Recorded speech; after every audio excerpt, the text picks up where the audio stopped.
Well, folks, thank you so much for joining us today. We have with us Dr. Kendra Willson of the University of Turku, who I got to know during the transition between our times at UCLA. And we'll be looking today at runic inscriptions from Finland. So, Kendra, I'll give you the floor and let you share what you'd like to share. What I remember about that is that I found out that we were going to have an opening on April 1st, and you thought it was a joke that there was going to be a job, but it was a real job. Yep, because I had joked, I think literally the day before, I had said out loud in the hearing of an audience, it's not like I will ever see a listing that says Old Norse job. And then the next day it was April 1st. And I really did think it was a joke somebody was pulling on me. That's true. I forgot that. I guess it wasn't, but at least not in that sense. Okay, I'm going to open my presentation now. All right. And go into play slideshow. Does it display properly? Looks great. Yeah, so I'll be talking today about the runic inscriptions found in Finland, and going through most of them that are known. So what really interesting thing about runes in Finland is that there are so few of them. When you think that it's so close to Sweden, and was part of the Swedish kingdom from at least the early 13th century until 1809, and we know that there were contexts, including the word for poem in Finnish, runo, is thought to be a borrowing from the same root as rune, although there are lots of discussion of how it got there and what the meanings were, and there are alternative etymologies. I wrote about this a couple of years ago, pointing out that the meanings that are shared in both the histories of Finnish and the histories of Nordic languages is the meaning of verbal charm, which we see in Eddic poetry, and we also see in early modern Finnish sources. So that's probably the point of borrowing. So even though we have this word, when we look at numbers of inscriptions in Sweden, we have over 3,000 known runic inscriptions, half of those that are known. And in Finland, we have two relatively certain Viking-Age inscriptions, 3 or 4 medieval ones, some putative inscriptions, modern inscriptions, or contested inscriptions. So very, very little. And all of these we have are either in Nordic languages, Scandinavian, Old Norse or Swedish, or in Latin, not in Finnish or Sami or another Finnish language. And in fact, this dearth of runes in Finland has been a topic of discussion for over 100 years in Finland, in trying to figure out Finland's relationship to Sweden, Finland's position in prehistory, and it's been tied to language politics, the kind of tension between Finnish speakers and Swedish speakers at a number of points, and I'll talk about that later. The illustration here is a detail from Olaus Magnus's Carta Marina, where it shows southwestern Finland, and there are standing stones there. You can't see whether there are runes on them or not, but at least they thought that there could be some kinds of standing stones in southwestern Finland, although that isn't a prominent feature of the landscape here. And this is a very quick overview. I'm not going to go, the map that's here is from a different publication, and so the numbers don't correspond to anything here, and a couple of them are other carvings that are not runic inscriptions, but other types of things. But mostly you see and this includes modern inscriptions, but you see that the distribution is mostly on the south coast, southwest, west coast, in areas that nowadays are bilingual, have a strong Swedish presence. But there are some some that are inland in fully Finnish or even Finnish slash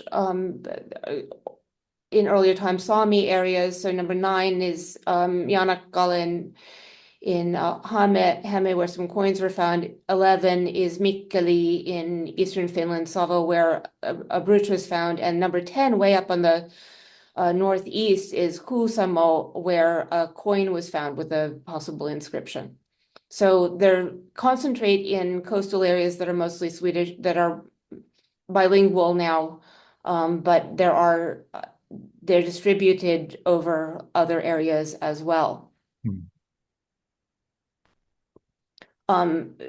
So there are a number of mostly 11th century coins that are bracteates. Some of them may be locally manufactured imitations, and some may be Danish, that have been argued to have runic inscriptions. So George Stevens, who was more imaginative than systematic, than a child of his time, as they say, interpreted one of them as that appears in three identical coins as Julian hewed this for Emilius. But there are a number of problems with this. It requires postulating a mix of like early and medieval runes with 1 or 2 Anglo-Saxon runes thrown in. So it's kind of not a very convincing interpretation. And then the coin from the Kuusalohod includes a signature of Asur Paui, the Asur the peacock, who is a known rune carver from several other coins. He's mentioned in Danmarkskunstenskrifter, but the rest of it hasn't been interpreted in my B decoration. And then there's another coin with an interpretation that is so worn it hasn't been read or interpreted. So that's a transcription of the Kusalo coin at the Right. bottom there, right? Wow, that is strange, that last bit. It almost looks like the weird E rune that you see on one of those early Frankish inscriptions. That's just weird. It's not a typical Scandinavian runic inscription, whatever it is. Yeah. Huh. So I don't know whether these are pseudo, rune-like signs or what. Yeah, because if like, the rest of it, well, at least the first word is pretty clearly medieval. But yeah, Yeah. that's weird. What a bizarre one. Yeah, and again, it's not known whether these were forged locally or whether they came from elsewhere, because coins are made to circulate. And then I don't have a good picture, but an amateur runologist in Vörå in Ostrobothnia in the 1980s claimed that he had found some coin amulets that had single T runes on them. But I'll get into that later, but his relationship with the archaeological authorities was not very friendly. So I don't know how seriously these finds have been investigated. But still, numerically, this is probably the largest collection, although again, it's not a large number and it's unclear the provenance or how many of them actually contain linguistic messages and runes. Well, and what's interesting to me too is that doesn't seem to be very continuous with the bracteate tradition, because you think about when and where bracteates are. I think about like 500 in Denmark, and usually the inscription isn't this kind of thing, right? You'll have like the arc or this seems like a weird mix of bracteates from many, many hundreds of years earlier with a type of inscription that you'd find many, many hundreds of years. That's interesting. What a weird grab bag that seems to be. I agree. I don't have an answer to that. The first inscription that was found that on something other than a coin is this brooch from Tuukkala near Mikkeli. So as I said, it's inland. It's a very Finnish-speaking area now that was found. It was in a cremation cemetery, but the grave was destroyed in the process of finding it. So we don't know anything about whether it was attached to a particular grave. And the style of the brooch is typical for 12th century Gotland, and it contains two female names, Botvi and Hegvi, which are also a typical type for Gotland with the V suffix, and then an ownership inscription. So Egvi Halmig, and it looked like the Hegvi part is older and was partially destroyed when the new pin was attached, and so Botvi may have been a later owner. So this is assumed to be Gotlandic, and we don't know how it got there, whether it was with the owner or whether it was through trade or through raiding. I think somebody could write a historical novel about the Gotlandic bride who found herself in eastern Finland. Of course, and then you wonder, did this inscription mean anybody? Was there anybody there who could read it? The owner or the owner's heirs or whatever, did they recognize that this was writing in any sense? I see the Botvi at the top of the obverse side on the picture. Where is the Hegvi Olmec? Is that? It's in the bottom left, and it's a different orientation, like the heads of the letters are facing the opposite, are facing in one inscription and out on the other inscription. So it's a different orientation and then a different location. I see them now. Yeah, down in the bottom left there. Yeah. Right. And of course, if the this is upside down, if they were hanging from the pin there.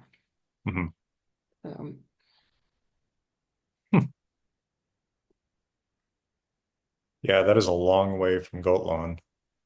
Well, you're right that would be quite a story, whatever that is.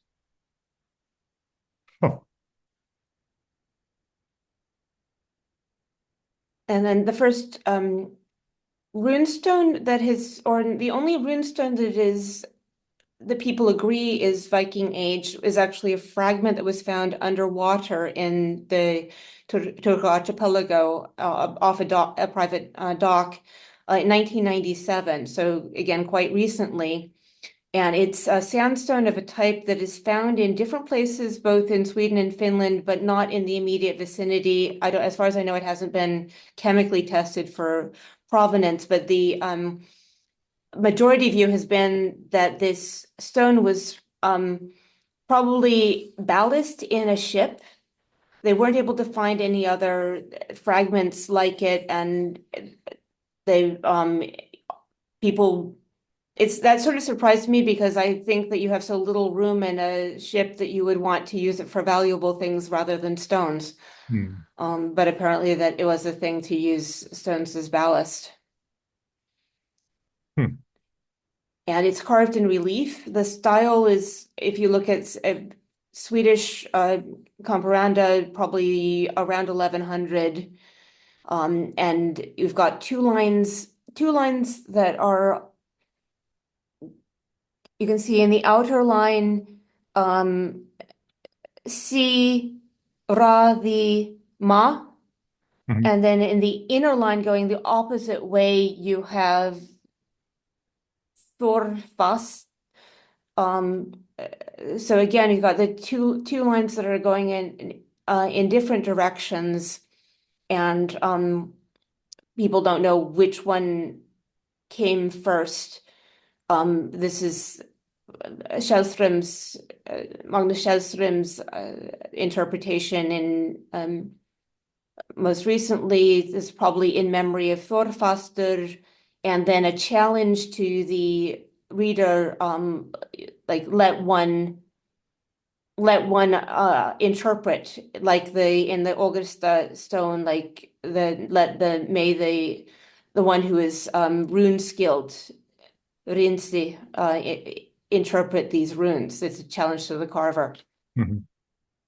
And there is near this place, but not immediately there, there is a Viking Age trading post with lots of Scandinavian finds in Kyrksund that lots that we don't know whether it had a permanent population. They haven't found residential houses, but they found a lot of metal artifacts, coins from different places, and evidence of a craft shop, so metal working, ship repairing. So there was some kind of and their weights and jewelry. So it was some kind of trading point for Scandinavians, but we don't know if it was a permanent settlement. Mhm. So that the writing on this kind of a scholarship on this kind of leaves it open whether it came in ballast or whether it could have been raised at the site, but seemed to lean towards the idea that it was raised at the site. And Magnus Källström actually connected the carving technique with a particular carver in Uppland in late 11th century. And he doesn't go as far as saying, oh, Balle carved this particular runestone, but say maybe there could be some influences from his workshop. There could be some kind of connection, which would be interesting. Mhm. And as the crow flies, I suppose that's not very far. But that's part of what's so interesting about this, as you pointed out at the beginning. As the crow flies, this is not far from where there are tons of runestones. Um, and it's a surprise that this is, the only sign of it in Finland. Right. Of course, stones don't float. Yeah, right, right. Which I But guess yeah, we're using as balance. again, and whereas in the Scandinavian diaspora, rune stones don't appear everywhere where people went. They're kind of connected to particular property,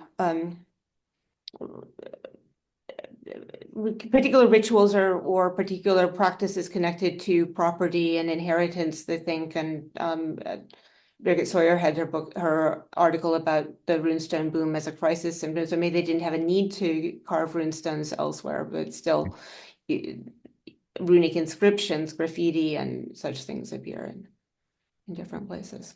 Hmm. And it's also interesting just that this is so fragmentary. Where are the other pieces, right? That would make me sort of lean toward the ballast idea. Um, it's just a random bit that somebody picked up, but then at what point did that happen? And yeah, Right. this is another story that we just don't know. Yeah.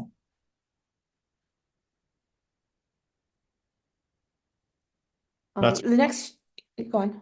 I was just going to say, not to mention as a last remark, that's the lettering does look, as the date that you indicate there, it does look late for Sweden, right? Those long branch runes. Well, Right. So if it's in the margins, you may expect it to be a little bit conservative. hmm, But yeah, we also don't know how much time elapsed between it being carved and being deposited underwater. sure. So those are the only certain Viking Age finds plus the coins. Hey folks, we'll be back to your regular presentation in a moment, but right now I'm here at Grimfrost World Headquarters Longhouse with Johan Hegg, and I just want to remind you that if you have Viking needs, you have a Viking supplier. Grimfrost really cares about getting things right, and if you need replica, well, anything, right? Shields, helmets, weapons, board games, cool t-shirts, hats, all sorts of accessories like that. You can get them at grimfrost.com together with my books, and they ship just about anywhere in the world. So check them out. It does help support the channel. And then the next inscriptions I'm going to talk about come from Turku, where I'm sitting right now. And so I wanted to tell a little bit about Turku to give context.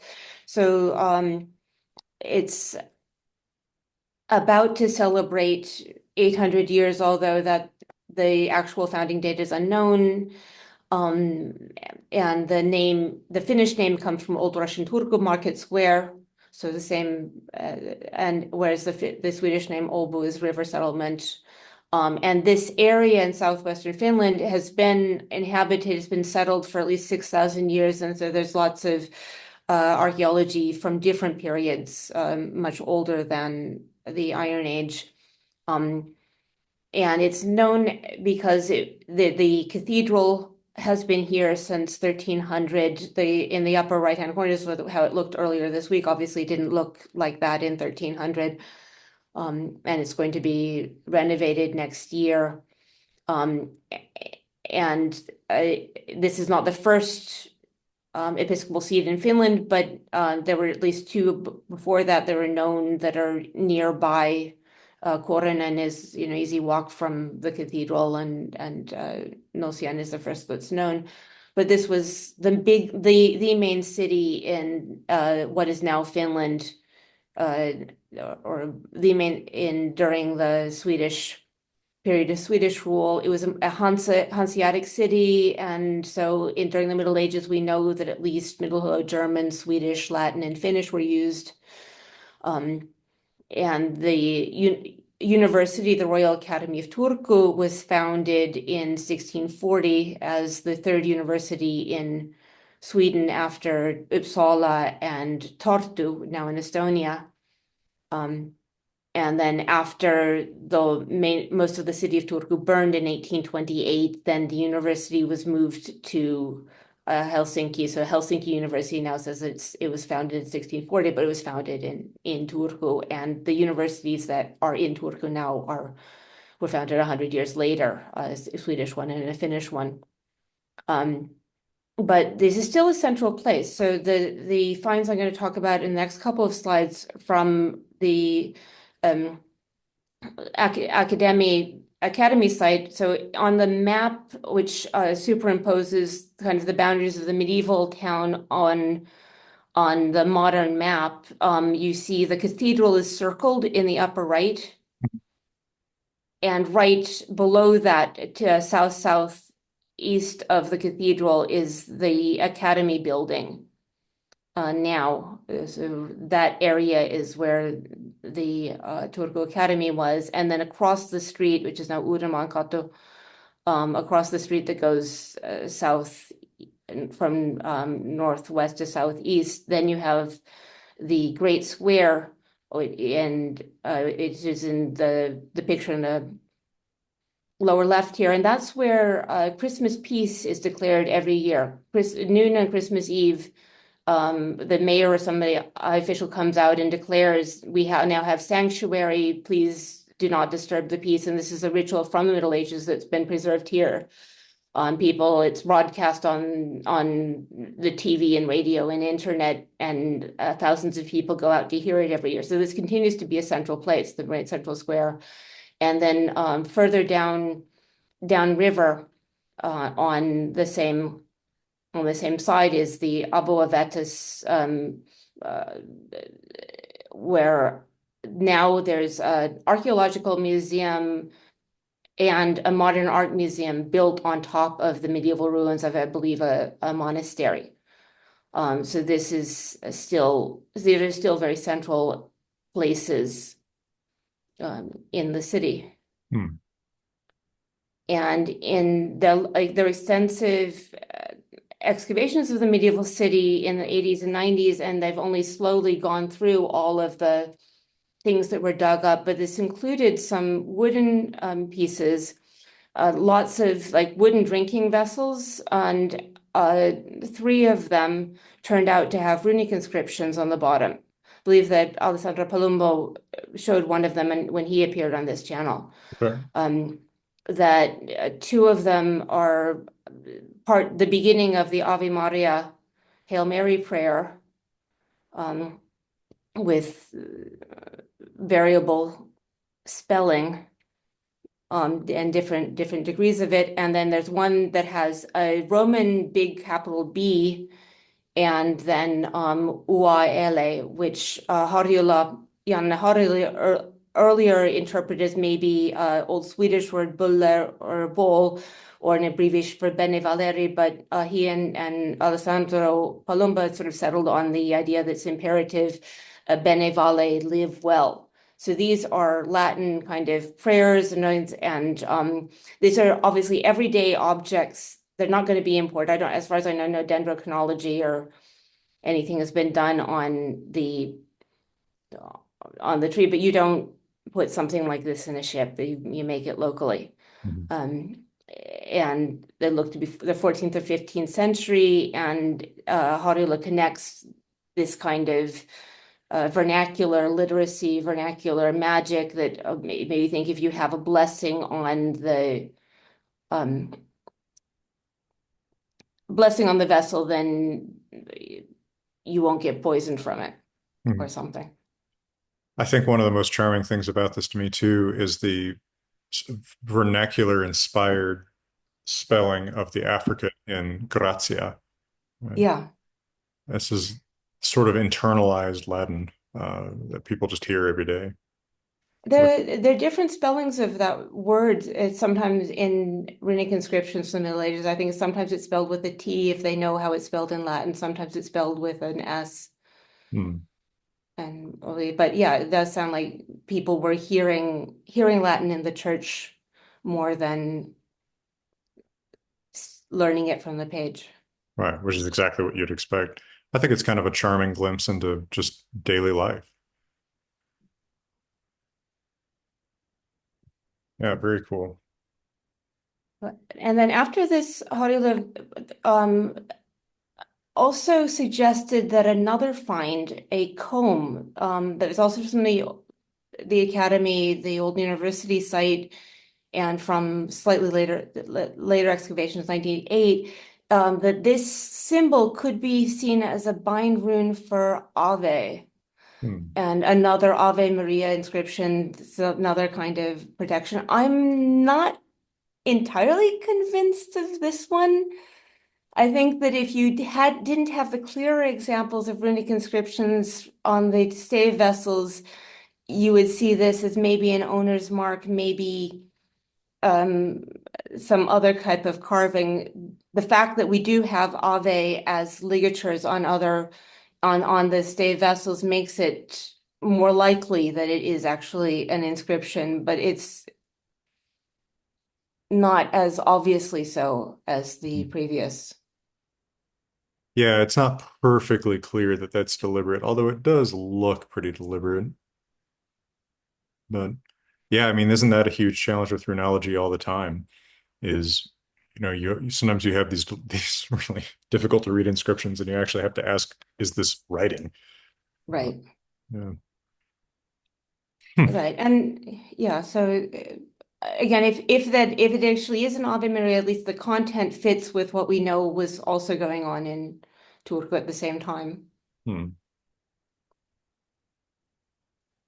Um, and there have been loose suggestions where people don't want to go as far as claiming that they're runes. So another archaeologist, Tanya Ratalainen, who is an expert on bricks and also the carvings on bricks, has suggested that maybe so there are some graffiti on bricks from the church in Hiittinen, which is a ways inland east of here. Um, and could be based on runes. But she doesn't seem at all confident of that. She's like, well, this could be a runic H or it could be a sextilius another time. These marks in the lower part could be ours, or they could just be some other kind of mark. And again, I think if we didn't have the stave vessels, it would not sound plausible to suggest runes, but she doesn't seem, she doesn't go so far as to assert that they are runes. So it's sort of like this is a possible rune. Mhm. And I heard her give a talk about yet another thing. So like, well, maybe this is a rune, or maybe it's just a drawing. Yeah, that's yeah, very, very hard to call there. Not to mention even if it is the bottom one at least an R, there's no guarantee that the inscriber thought of it as a runic R. Right. Because there are a lot of ownership marks that resemble runes Hmm. in one way or another. Huh. Right. And also that resemble Latin letters. Um, Interesting. so these would also be late medieval. And then we have one early modern thing that I only found out about uh, relatively recently. This is an incunabula book, so it's a interpretation of the Psalms by Johannes Bugenhagen of Pomerania. And on the title page, we have handwritten in a kind of late medieval runic alphabet, Laurentiae Beate Agricola Libitur Torsby. So the book of the blessed Laurentius Agricola of Torsby.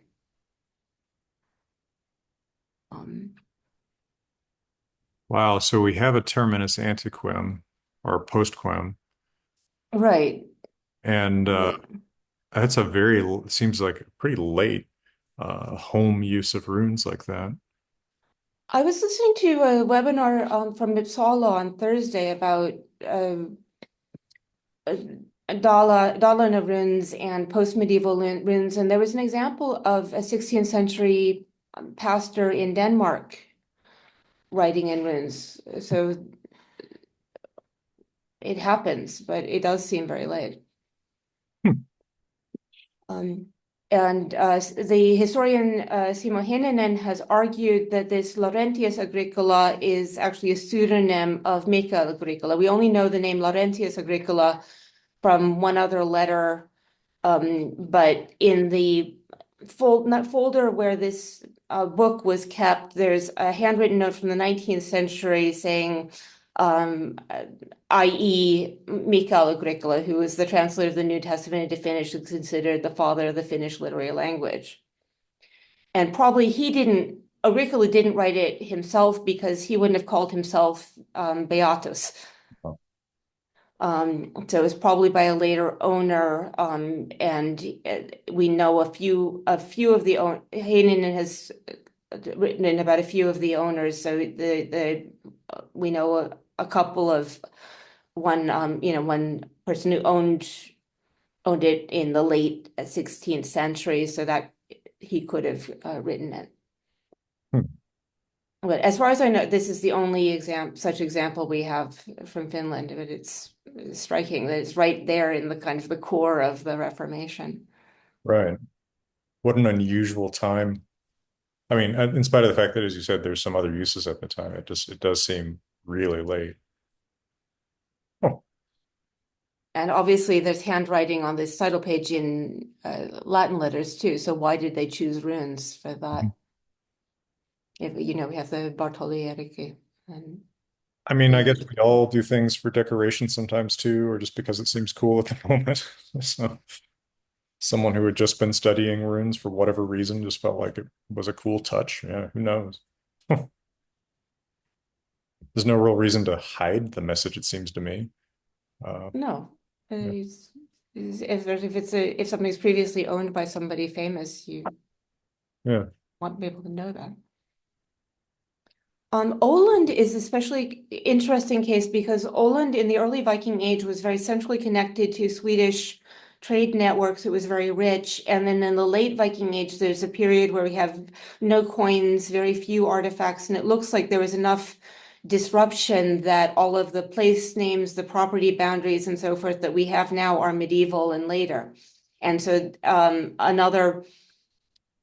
it is strange that it's even closer to Sweden. It's even closer to the runic epicenter, and yet it has no Viking Age runic inscriptions that are known. The one putative runic inscription is on this cross, which is has been thought to be 14th century.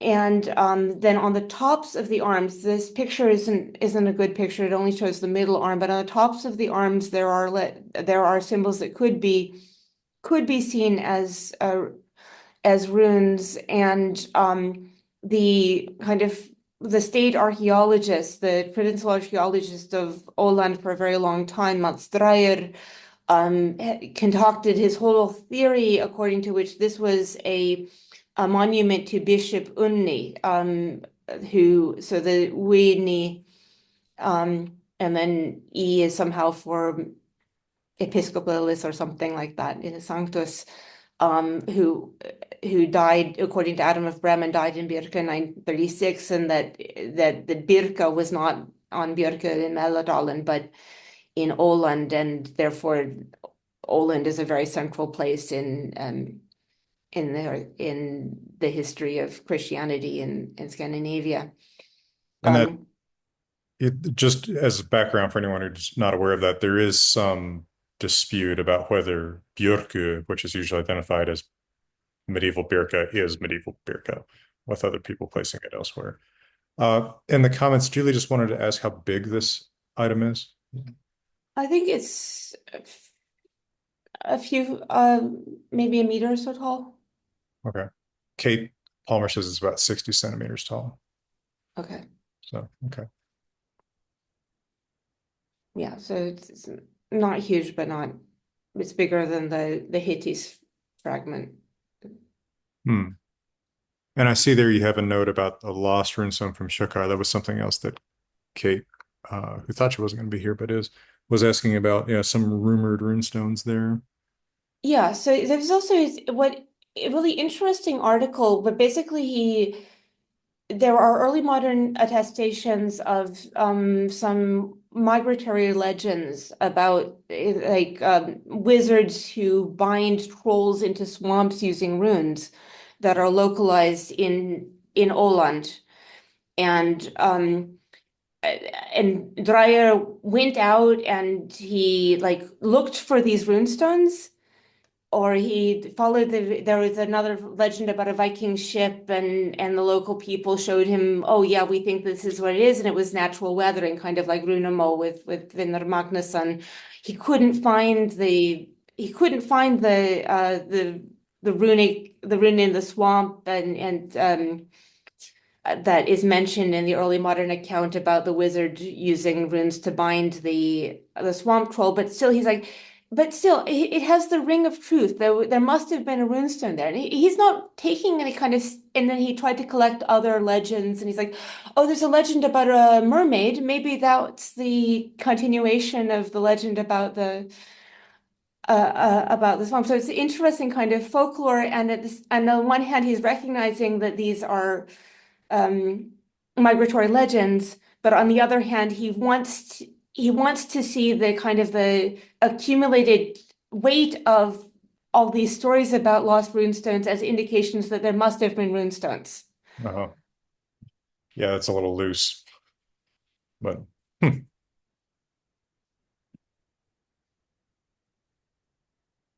What an interesting item.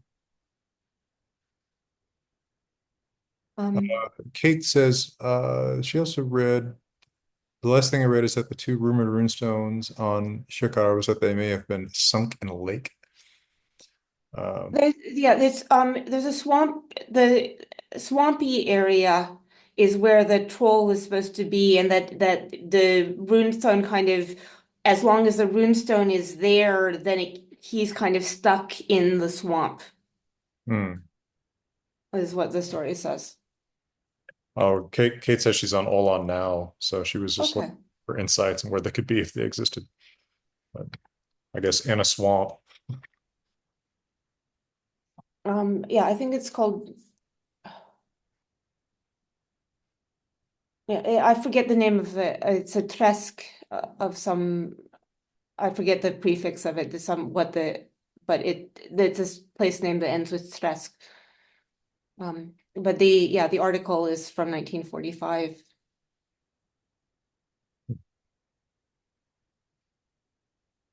I can send it later. Oh, sure.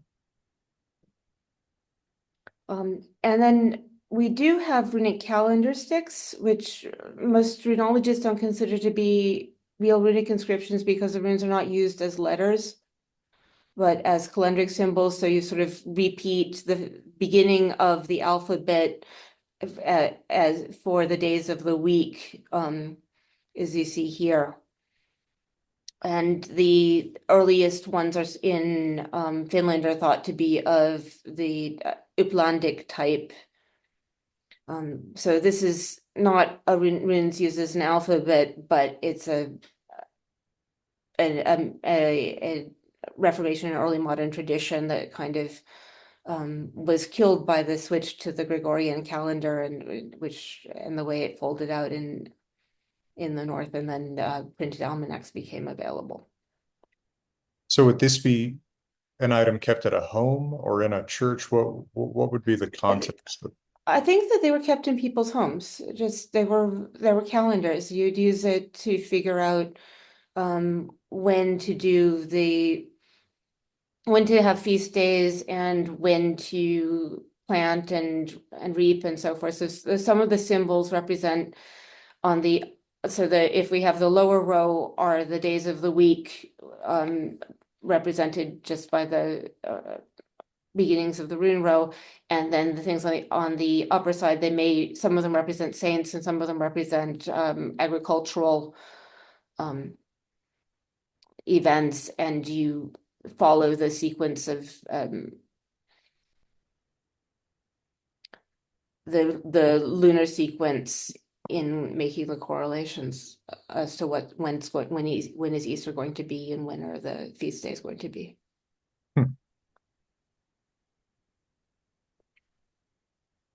Well, 200 is a fairly large amount, so this was a pretty widespread common tradition. Yeah, I heard a talk relatively recently by Michael Dunn of Uppsala, who is looking at a project on a calendar sticks, which mostly they have lots and lots of them there. That it's a largely understudied phenomenon. There are it's mostly a Reformation era phenomenon, early modern, but there are a couple of older kind of simpler ones from Norway that are medieval, and then they continue up until the 19th century in places. And he's sort of trying to look at kind of genealogy and can you make a model of how this tradition evolves.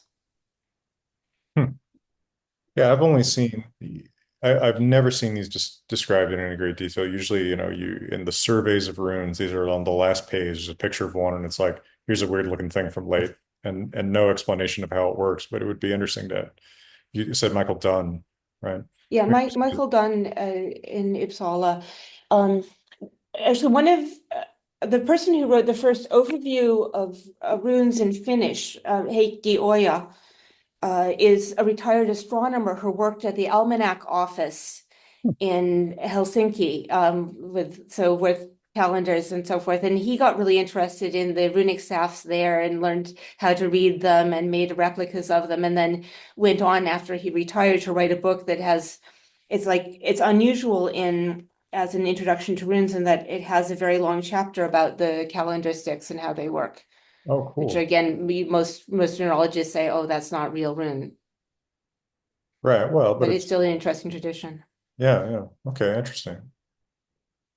What a different way to come at runes from astronomy. Cool. Wow. Well, I may have to use my undergrad 101 skills in Finnish to try to work my way through that.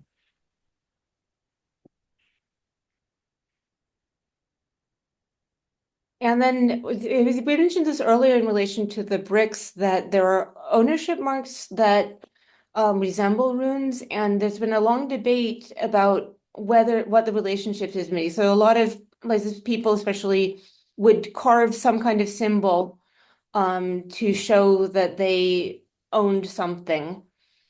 And is it just practical, like the way your mom writes your name in your jacket when you go to preschool, or is it have some kind of magical protective significance? And some of these resemble runes, but there's been I've read things from the 1930s, the 1960s, the 1980s, the 1990s that sort of say, well, it looks like there are some of these ownership marks that resemble, say, runic letters, but it's hard to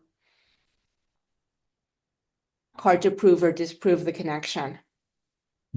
Especially if we don't know what they originally stood for. We say this could be the owner's initial, but if it's for, if used by the same family for generations. We don't know what the sound value originally would have been. I see that in the drawing there from Echo, it looks like I'm not sure what the context of this is, just known ownership marks maybe, but it looks like there's a full younger Futhark and then some symbols. This is one of his tales. He goes through a number of different sources for runes, and this is his table. He's trying to show, look, we have runes as one of them. Oh. So this is the table where he's showing things that he thinks are based on runes, but there are other tables that show ownership marks from other sources. And if you look at them, I don't know the language for analyzing iconography, but you look at these marks that there probably are different carving principles at work and things from different sources, and why couldn't one of them be runes? Yeah. Huh. But here, as with many things, we get into this idea of, are the rune ownership marks used in Finland? Did they come from Sweden, or did they come from a Uralic tradition, and a little bit of a tendency of people who write in Swedish to emphasize the connection with runes, and people who write in Finnish to emphasize the connection with Sami or Udmurt markings.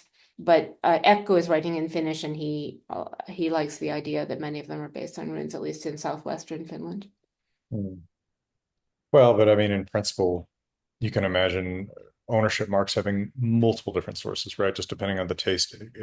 Some of them could be little pictures, logos, basically, right? There's no reason why it has to be from only one thing. Right.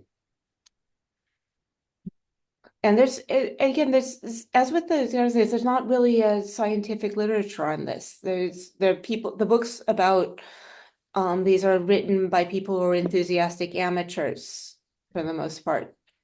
Some people who are interested in heraldry, which has some overlaps with it. Cool. And then now I'm going to talk about the Vörå rune switch, which I understand has been in popular this year, maybe because Kai has put Vörå on the map. So starting in 1978 through the 1990s, a series of runic inscriptions were found in this rural community in Vörå in Swedish, Vöyri in Finnish, in Ostrobothnia.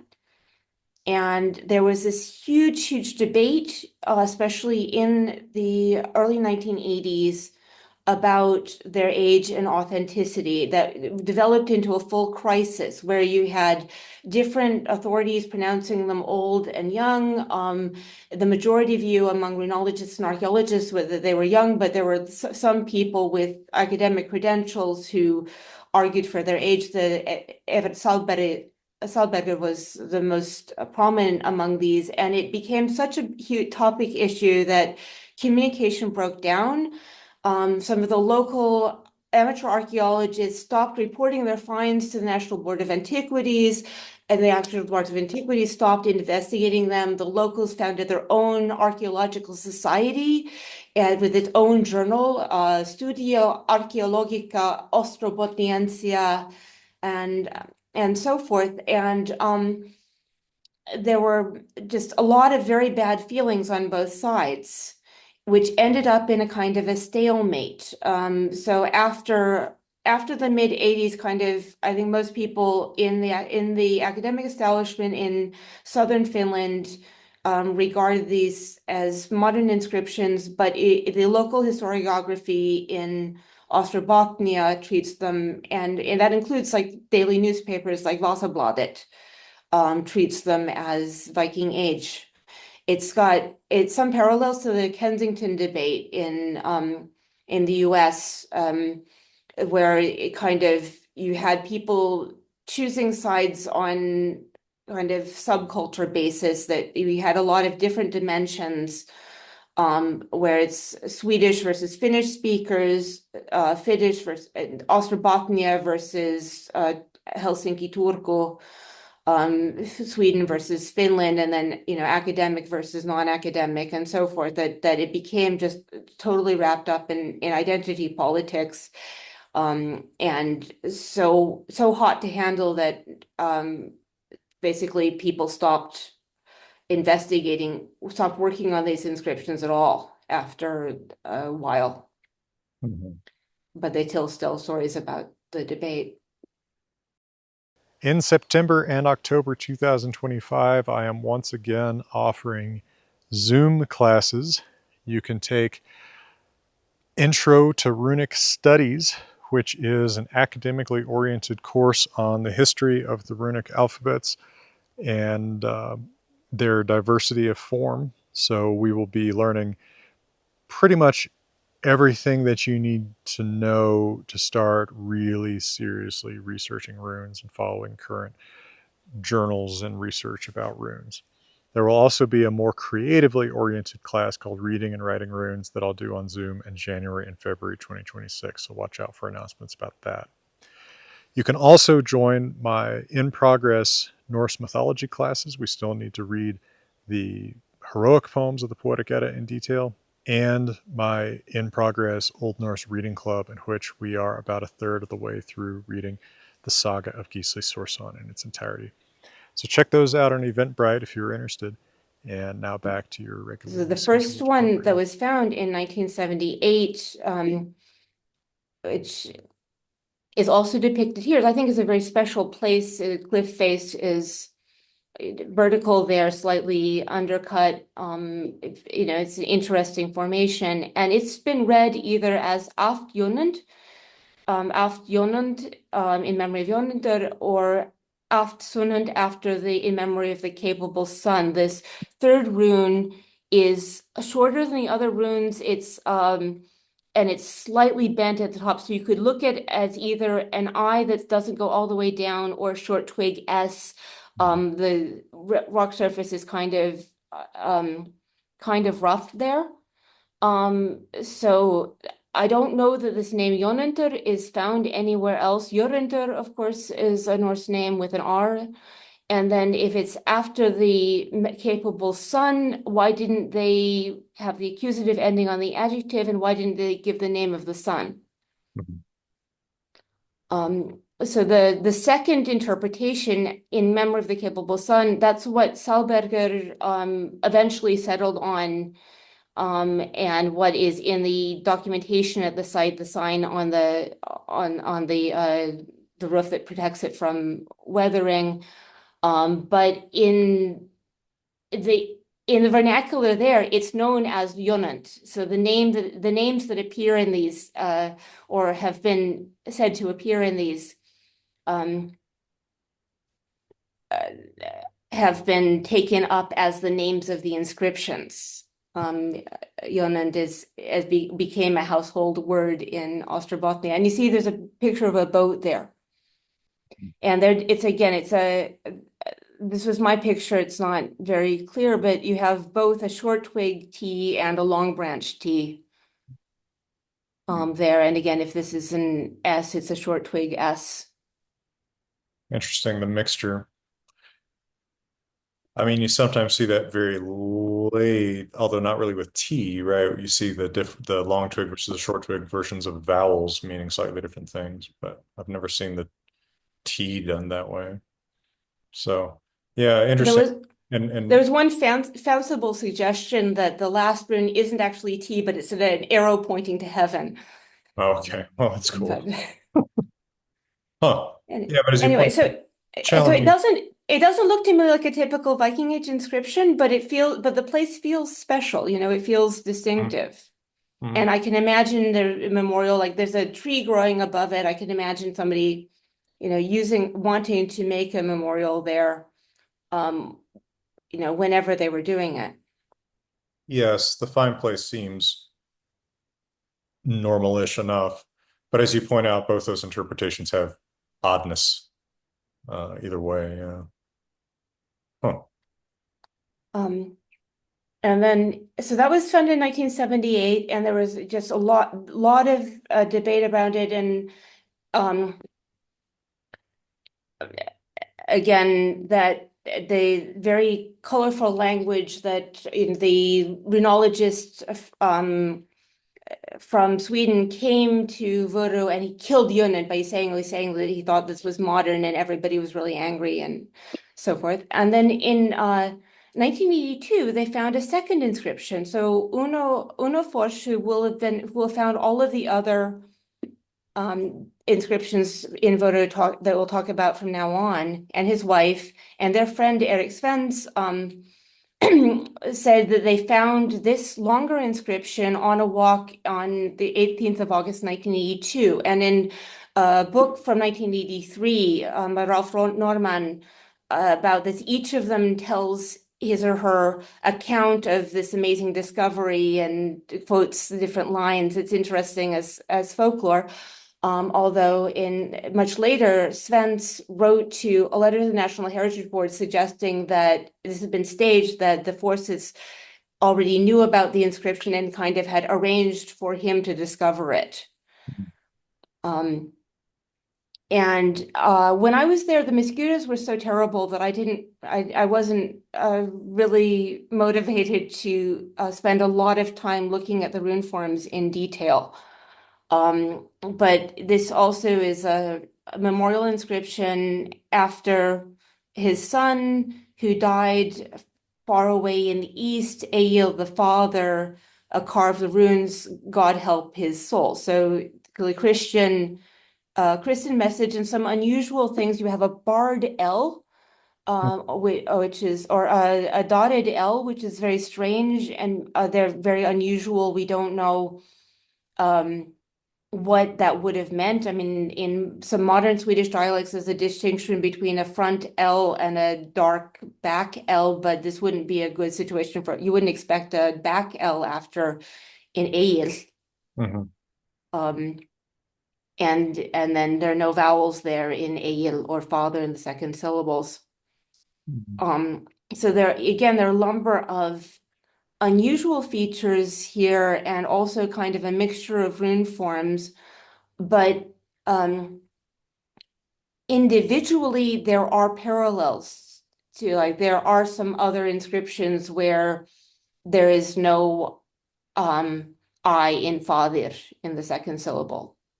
There Okay. are parallels to the use of far away in the east. So there are a lot of unusual features. And one thing also that is pretty unusual is that it's writing kind of in horizontal lines like we do on a page, which is not typical for Viking-Age. I heard a talk not too long ago that connected the use in yelling of writing horizontal as kind of trying to represent a page, trying to represent writing on parchment and make that connection. But to me, this looks more the way we think of writing now than the way people thought of writing and the way people presented writing on runestones in the Viking Age.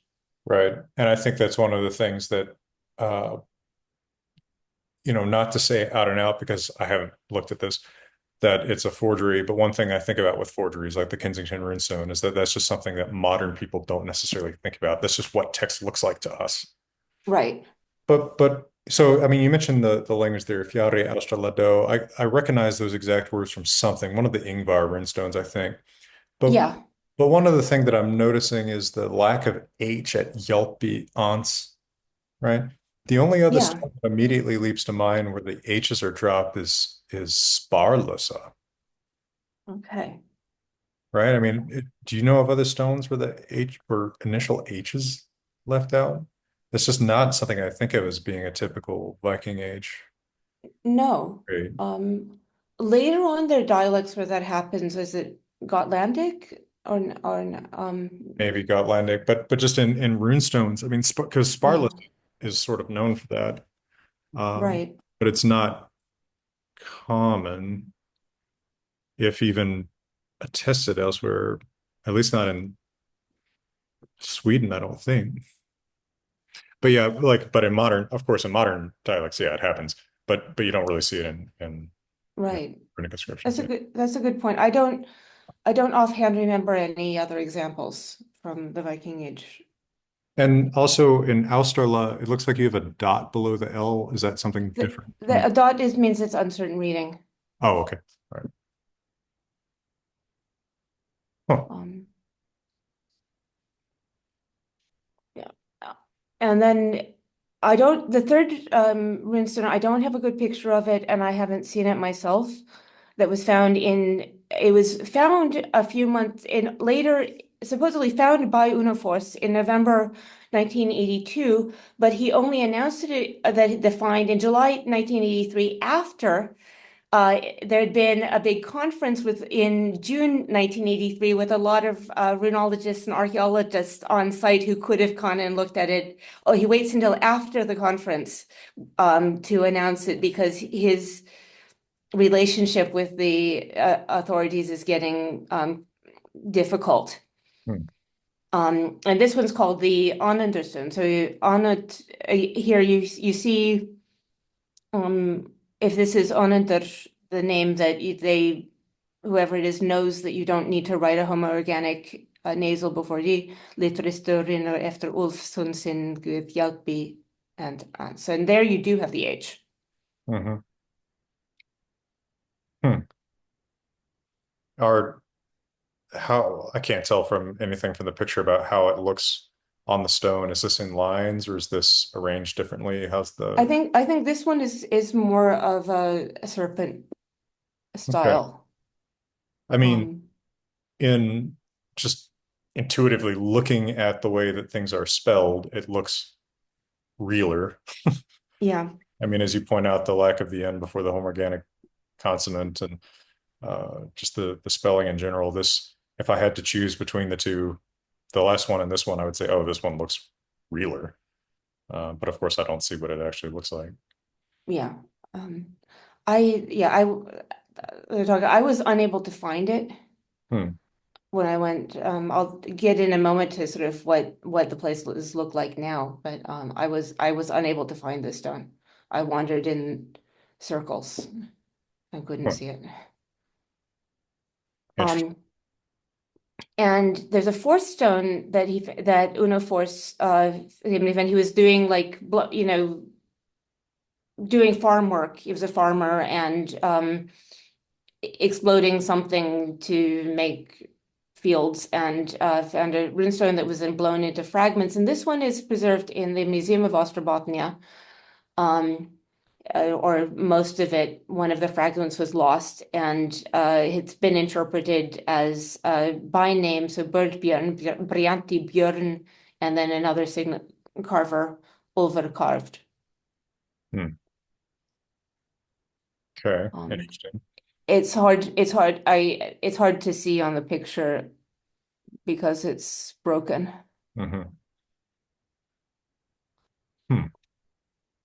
Um, but again, by this time, his relationships with the authorities were such that they were just, there was not that much investigation of this stone. And he claimed that he'd found another one in 85, but he wasn't going to tell people where it was because he was just so angry. Do you, I don't know, there's something to me that doesn't mix well between the R and Ulver being represented as Wraith, and then at the same time the E and Brendy being represented by IA. You know, that seems archaic if IA is being Yeah, used for E, whereas the the two R's flying together seems late. And then the right. U for the U mutation in Bjorn Hmm. also seems, I don't know, probably late. It's odd, right? You don't see that much. They don't seem to confuse those vowels very frequently. So that's odd. That one, again, you know, if we're just going by intuitive readings of the spellings, this one seems a little less likely to me. And it's also two lines on top of each other. Okay. Yeah. Not disqualifying because it does happen, right? But But odd. yeah, yeah. So that um and if Peskiften may have the fewest odd ratios, all of the others have mixtures of early and late linguistic and phonological features. Mhm. Uh, And then, so I said in July 2021, I went there and I borrowed a bicycle from the place I was staying and went out bicycling, and it took me hours of bicycling around to find the turnoffs to go to these to where these were, Hmm. even though there are signs. And then even though there are signs, there are paths. They were the signs are the same ones that are pictured in articles from the 1980s. Here you can see the Peskiften sign has fallen down, and there were paths, but the paths were totally overgrown. So I got lost and I went in circles, both between the signs and finding the inscriptions. It took me a whole day to find the uh, Höjsal inscription, the Aftonent, and then the Aelen here again, that they call the inscriptions by the names of the people mentioned in them, the Aelen inscription, the Båtholmen inscription. And then after that, even though there's only supposed to be 400 meters between Båtholmen and Peskiften, I walked in circles for 2 hours. It was swampy, getting wet. I was starting to feel like it was in the Blair Witch Project. I would never get out of the woods again. I gave up. And this was, warm July day, ripe blueberries, beautiful. I did not meet anybody else. So it's not a tourist trap, with at least maybe now this summer it's different, but that at least 4 years ago, it was not a tourist trap with lots and lots of people. Hmm. It was not easy to find. The paths were overgrown, the sites were neglected. There were visitor books in underneath their little wooden roofs that to protect these stones. And there were visitor books in there, but there might have been only like a couple of pages of names per year. And of course, not everybody visits the site, signs the book, but it's not like there are dozens of people every day. Hmm. But in the town itself, you see the memories of it. So the 1983 book Vörå was on display with local authors at this public library. There's this sculpture in a sculpture garden that's the shape of a Viking ship with a copy of the Båtholmen inscription in the prow of the ship, and this whole thing is called the Void. And then in the information signs, just mention here that there are runic inscriptions, among other places, in Höjsal and Hertulrulmus, and that's the Båtholmen one. That doesn't say that they're modern or anything. So it's sort of mentioned, but they're not, overwhelmingly dominant in the landscape. Mhm. And as I said, it's there's kind of a stalemate after the mid-1980s, where the local historiography said one thing and the other. And I'm looking at this debate both in popular media and in scientific publications to try to figure out what went wrong, because obviously this was a really failed scientific communication. So among other things, you had the locals who were damaging evidence before the investigation. So the archaeologists would come and because they wanted to get pictures, they'd already cleaned off the mass, paint, drawn, put chalk in the lines and so forth. And there's a report from the archaeologists that this is what you don't do if you think you've found something old and valuable. You don't tamper with it, destroying the evidence that would tell us about its age, because obviously scratches in rock are very difficult to date. You have stylistic grounds, linguistic grounds, look at weathering, look at moss, but you can't do, carbon dating or anything like that. Mhm. And there were other things that obviously were tampered with. So there was a report of a Viking-Age grave. And the archaeologists came and said, look, you've got fresh dirt here, fresh grass. There are even 3 lingonberries in it. This has been tampered with.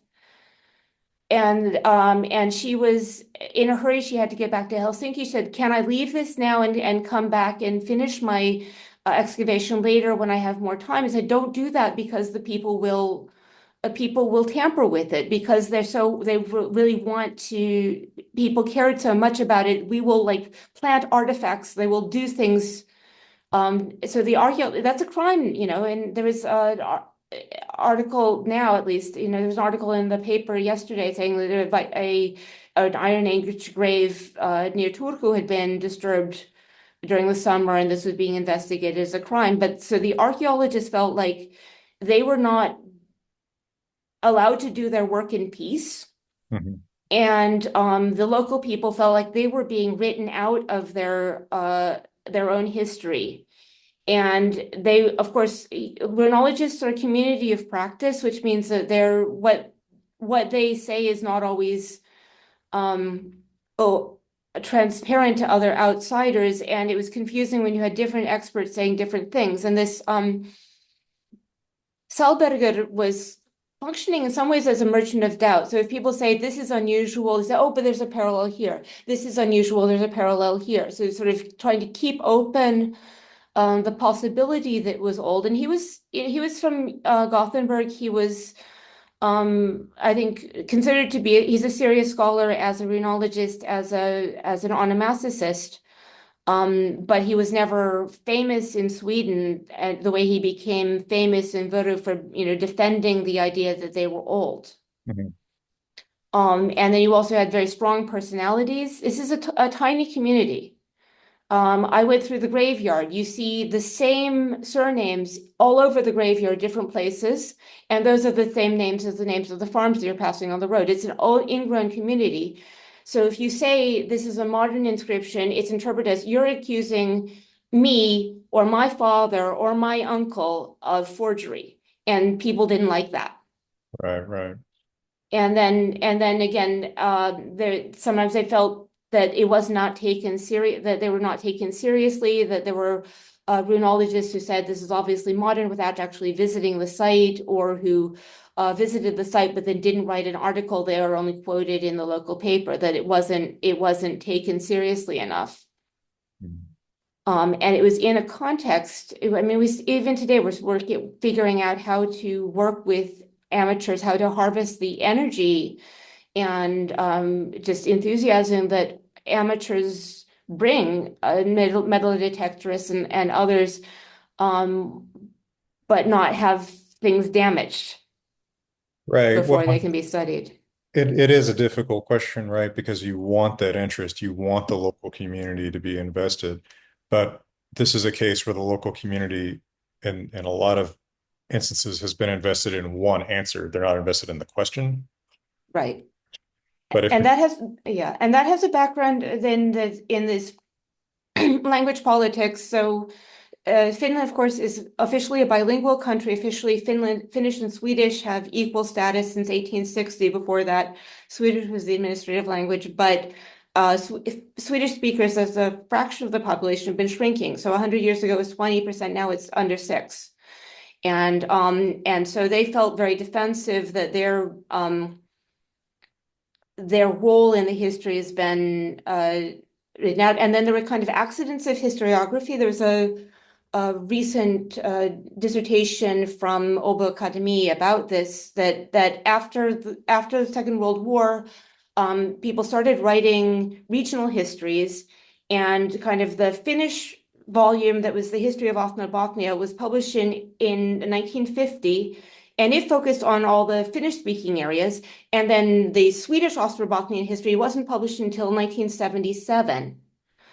So for like 25 years, people thought, just a minute, are they just saying that nothing happened in the Swedish areas? And in the early 20th century, there'd been kind of a relative dearth of finds from Ostrobothnia from exactly the Viking-Age. Whereas there are earlier and later finds. And so there was a hypothesis that maybe there was depopulation then, as in Åland. But the people there who say, well, we've been Swedish speakers here for as long as we have any documentation, and this is just a conspiracy to try to show try to destroy our history, destroy our ideas of continuity. Mhm. And so you end up with these kind of this epistemic breakground where both sides say the other side is biased against us and we're looking for the truth. And we can think of other examples of this, anything from vaccine safety to Israel-Palestine, where they're just parallel discourses that deeply distrust each other. and accuse the other of being biased. Yeah, and from the outside, it can seem like, oh, well, this is such a minor thing. But of course, on the inside, if this is what your identity is invested in, it's a big deal. Yeah. Yeah. Huh. Anyway, so it's a really interesting case, and now that the original finders are dead, maybe it's possible to go back and look at these inscriptions again, with fresh eyes. And again, to me, they don't look like typical Viking Age inscriptions, but they look like they had some meaning for the people who carved them whenever they were carving them. Mhm. We But do have. I was just gonna say, I'm glad you went and looked at them in person because I mean that's it's really hard to pass judgment on a lot of runic inscriptions until you do look at them in person. Yeah, and also look at where they are in the landscape. There's another thing that people said, that they're not they're in the middle of the woods. They're not along roads. They're not places where they're going to be seen. Mhm. Mhm. There are some inscriptions that are known to be modern, carved around 1900. And many of these are in modern Swedish. They're not trying to hide that they're old. So this is one from southwestern Finland that's a name, and we know who it was. So somebody, a parson, somebody living in the area in the 19th century who just carved his name in runes, presumably learning them from books. So it looks like he's trying to use Elder Fluthark. Well, I guess for one letter, Right. that's it's an interesting mix. And a longer inscription that's, and it's obviously modern aesthetic, but has the idea that you carve runes in a snake, and he is using older runes. And this one is not a forgery. It says it's 1922. It's dated. Oh, oh, Um, it's fun. Like, um, but we also have inscriptions there's an inscription that's from Naantali, so 10 kilometers north of here, but an island where actually the president of Finland has the official summer residence. And this one is in a kind of almost cubistic rune snake. And it's in Old Norse and it's in Younger Futhark, but there's some unusual features. So it's aftar rather, which is not a test in the rune text database, rather as a form of after. It should be IR. And then that the fadir is an accusative form, but it looks like a nominative form. hmm. And then some of the R's are a little bit weird. Um, Hmm. and in the 1924 article in book that I edited, but somehow this one wasn't controversial in the way that the Vörå inscriptions are, even though this is also a bilingual area, and they're not known at all. I've known, people who have summer houses in that area who'd never heard of it. Hmm. And in the article in the book that I edited, these archaeologists, even though the runologists say this doesn't look old, wanted to leave open the possibility that it was. And a journalist who interviewed me a year ago was really interested in this, and we went to look at the site. It's like, it's very easy to see. There was no road there until they built summer houses in the late 20th century, or after the middle of the 20th century. Not very long. And she wanted to say, oh, but if it were old, wouldn't that be amazing? If it were old, wouldn't it be amazing? And we kind of sort of say, well, it probably isn't old, but journalists. Yeah. And then the day after this article was published in the local paper, a reader called in and said, no, it's not old. My great aunt carved it. And Huh. she was Astrid Grönlund, and her father was named Carl. So it's Astrid carved in memory of her father, Carl. He taught Latin at the Swedish school in Turku, and she had studied Nordic languages and she'd studied visual arts. So she knew how to carve, and she had studied Old Norse, and she had a sailboat called Över, so she could get to this island even when there wasn't a road. Okay. And according to the great niece, that she had the runes had been discovered in the 1930s, and there'd been a discussion at that point, and she'd said, no, I carved this. But although I couldn't find any record of that in the National Library's newspaper database, it's strange. Hmm. A lot newspapers up until the late 30s are digitized in the National Library of Finland. I couldn't find anything looking for her name or the keywords, and that she would have been amused that the same discussion is happening a century later. Well, it's a So fun again, story. I mean, even if it's so not, it's even so it's fun. Again, it's almost like Picasso does Rune Animal. yeah, right.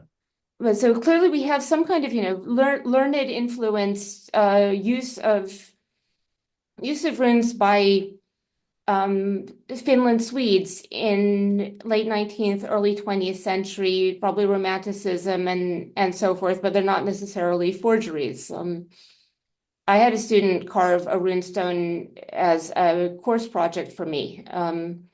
And he's signed he did in younger Futhark like Sigurður slew the dragon, and then Sakari carved to his name is there, but it's he used modern tools. It isn't a forgery. Mhm. Yeah, well, you have to distinguish between forgery and I guess what recreation, reproduction, Right. continuous Yeah. tradition, something like that. I'm not sure And what. it depends. Yeah, and again, it's the different perspectives. I heard a story, you've probably heard it too, about three grad students from, I believe, the University of Minnesota, who had carved a runestone left in the woods in Minnesota on a trip, and then it was discovered sometime later, and they called in saying, no, this is not Viking-Age. This was we did this. Mhm. And one of them, who at that point was junior faculty in another part of the country, she came home, she turned on the TV, and the lead into the 6 p.m. news was local professor involved in academic fraud. Yeah, it's a little ungenerous. I mean, if you didn't intend to deceive someone. Right. People are allowed to learn runes. Yeah, right, right. I should just start leaving rune notes on rocks around Colorado. I don't think I'd fool anybody well, I shouldn't say that. You never know what would fool somebody. Huh, that one's kind of fun. Yeah. So, no, so it's said the dearth of the runes has been tied to this language debate at least since the early 20th century, and whether the lack of runestones means that there weren't Scandinavian speakers or not. And there are a lot of reasons why there aren't very many runic inscriptions. Probably is sparsely populated, and maybe more tied to networks to the east and the south, and it wasn't really a destination for Scandinavians during the Viking Age. It was more of a way station on their way to Novgorod and Byzantium. And by the time that Finland really entered the Swedish cultural sphere, the use of runes in Sweden was on the decline, kind of basically holding out in Gotland and a couple other enclaves. Makes sense. Still, uh, striking the difference in number, but also Iceland is another place where there's strikingly few, right? So Right, and it's, very few, Viking Age at least, the medieval, but mm, only late. Yeah, and they mentioned the sort of ideas of missing runestones. It's been used as a way of explaining away the lack of runes, and it's used both. But what's really interesting is that the same strategy we talked just a little early about the Matsrayr and the lost runestones in Olin, but almost the same strategy is used by us kind of conspiracy theorist, alternative history, who wants to argue that there was a grand Finnish civilization before the Swedes came, but that the Swedes dominate the National Board of Antiquities, and they are suppressing it. And he argues that this this civilization must have used, maybe they must have had writings, so that maybe they used runes. And then he also collects a whole bunch of legends about things that sound like migratory legends about, oh, there was a farmer who found a runestone in his property, but then he plowed over it, and there was a, piece of runic writing that was just languishing in somebody's desk. And it's the same kind of thing as with the Dreyer's article, that each of these stories individually might be implausible, but if you collect enough of them, then maybe you start to think where there's smoke, there's fire. Hmm. Um, Hmm. But anyway, so if we're going to say whether there's a history of runes in Finland, we have a very small number of finds apart from the calendar stick, most of them imported, but we have runic inscriptions that date from the Viking Age into modern times, and over a broad range of areas, way inland, way north, even though the emphasis is on the southwestern coast. And we have some other kinds of popular epigraphy, like the ownership marks that resemble runes. So it's possible that there's some kind of continuity. At any rate, we do seem to have some use of runes in Turku in the late Middle Ages for these vernacular prayers. But it's very hard to identify any specific local traits, given only 4 medieval inscriptions. Mhm. And then another type of runic tradition is that there's modern folk traditions about runes, modern beliefs that there must have been more runes. But also striking that you don't find inscriptions in Finnish, right? I mean, that in itself is striking. The tradition does not get passed to speakers of another, as far as we know, to speak. Yeah, that's another project and probably a topic for a different lecture that I've actually looked at, that every once in a while there's a proposal in the literature, this looks like Finnish, or Mhm. this looks like Sami. Hmm. And then, but it's very, again, there's so many uninterpreted runic inscriptions that it's very hard to prove. So I've written one article about a runic inscription from Iceland that Magnus Olsson and Knut Bergsland suggested contained a Sami word, "Båtjat," so to come, the infinitive in Sami, which was treated as a joke by the runological establishment. It's not even mentioned when I saw the artifact in the National Museum of Iceland.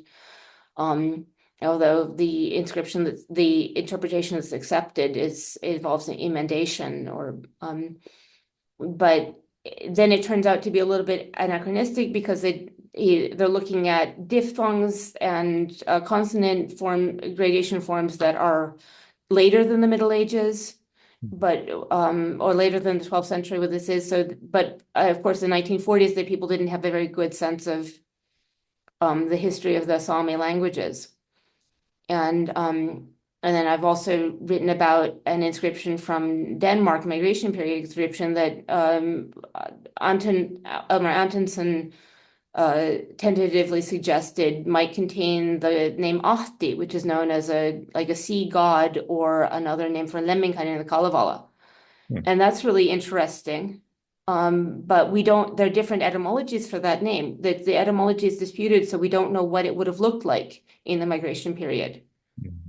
And so it becomes kind of, well, if this etymology is correct, and if this is possible, then it's a possibility, but the lectio facilior is probably to find a Germanic explanation, unless we have at least one really compelling example. Mhm. Yeah, and then I have an article currently under review about another inscription from Sweden, that where a Swedish interpretation was, but I'll talk about that after, if it gets published. It was rejected once with just a reviewer comment. I think this explanation is unlikely. Yeah. Well, that's just So there may be, but you need to have at least one good example before the ones that are maybe start to be believable. Uh-huh. Well, that's just rolling the dice with reviewers. Could you also tell people book you mentioned earlier that you had edited, and yeah. So so I edited a book called Runes in Finland that appeared a year ago, and to just articles that talk about most of the inscriptions that I've mentioned today, not the ex libris, but most of the others. And the contributors include that astronomer, and then archaeologists and runologists, and a historian. And it goes roughly, there's an overview chapter, and then it goes through these inscriptions, and it's available for download. It's all in English. It's the first book, actually, the Svenska litteratursällskapet, the Society for Swedish Literature in Finland, published in English. Originally, one of the authors had written her chapter in Finnish, and one had written in Swedish, but I translated those chapters into English, so that the whole book is in English, and it's available free for download from this site. Or if you're in Finland, you can buy the paperback for 25 euros. Excellent. So if you want to know more about any of these inscriptions, then I welcome you to download the book. Excellent. And Kate says, it's a great book. Thank you so much for a wonderful collection of articles. Thank you. I'm glad you like it. Okay, so are there questions that have come in, or? No, I haven't seen any. Would anyone like to throw in any now? There's just been discussion in the chat. I haven't seen other questions beyond what you addressed, and you already addressed the ones that Kate had asked beforehand when she thought she wasn't going to be here. But that was an excellent discussion. Thank you very much for all the illustrations, and especially for visiting the controversial sites at Vörå. I do think it would be neat to have you back to talk about the potential Finnic words in runic inscriptions, although, as you said, that's really a different topic. So let's talk about that. And for now, I think we'll just say thank you and wish you all the best, and wish all the best to everybody who came. Thank you, and thank you for really good observations about the inscriptions, the letter forms, and the spellings. Those are good leads to follow, and thank you for this opportunity. Well, of course. Well, I just try to pay attention. It's the best thing, at least anyone can do. Well, thank you so much, and all the best for now. Talk to you soon. Thank you.